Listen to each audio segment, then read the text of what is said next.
Pemerintahan, hukum, HAM, pemberantasan korupsi, dan juga penguatan demokrasi, peningkatan layanan publik, serta kerukunan warga ini menjadi tema debat pertama yang dipilih oleh KPU mengenai 3 calon presiden dalam Pilpres 2024.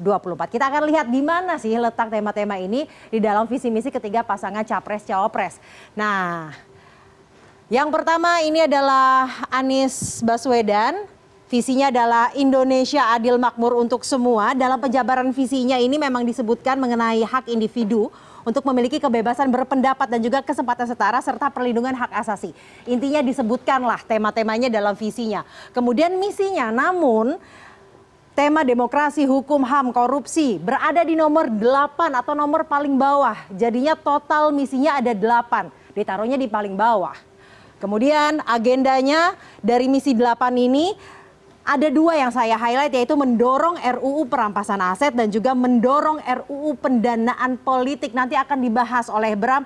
Benar nggak tadi disebutkan oleh Anies Baswedan mengenai RUU perampasan aset dan juga RUU pendanaan politik. Kemudian kita lihat bahwa mereka juga menyebutkan target-targetnya. Ini mereka menyebutkan indeks-indeksnya. Mereka rencananya akan menaikkan seluruh indeks-indeks ini pada tahun 2029 nanti, pada akhir jabatan mereka kalau mereka terpilih pada 2024.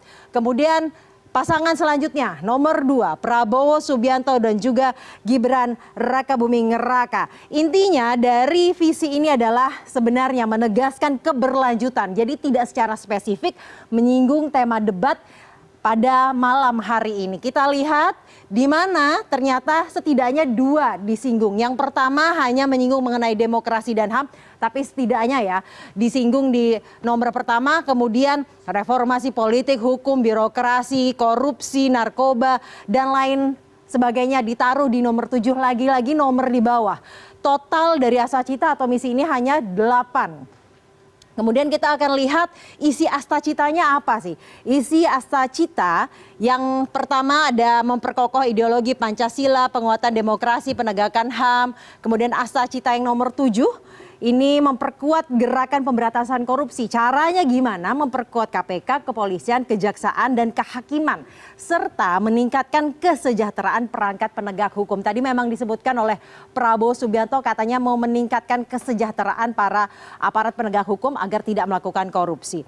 Kemudian yang menarik juga, tapi ternyata reformasi politik hukum dan birokrasi, pencegahan dan pemberantasan korupsi, memastikan kerukunan antar umat beragama yang tadi juga disinggung dalam debat, ini menjadi program prioritas. Jadi harus ada keseimbangan ya antara pencegahan dan juga penindakan korupsi. Yang terakhir pasangan nomor 3, visinya menuju Indonesia unggul, sama tidak juga menyebutkan tema debat secara spesifik dalam penjabaran visinya. Kemudian lagi-lagi ada di misi nomor 7. Total misi yang dimiliki oleh pasangan ini ada 8, jadi ini misinya juga di belakang. Kemudian kita lihat mereka memiliki fondasi misi, pemberantasan korupsi menjadi fondasi misi mereka. Karena menurut mereka tanpa pemberantasan korupsi negara ya tidak jadi benar gitu kan. Nah, itulah ketiga visi misi Capres dan Cawapres mengenai tema debat pada malam hari ini. Nah, yang menarik nih, ketiga Capres ini menaruh isu hukum, pemberantasan korupsi, dan hal-hal lainnya. Ini bukan di nomor pertama seperti yang sudah saya sebutkan tadi. Sedangkan KPU menjadikan tema ini menjadi tema debat perdana.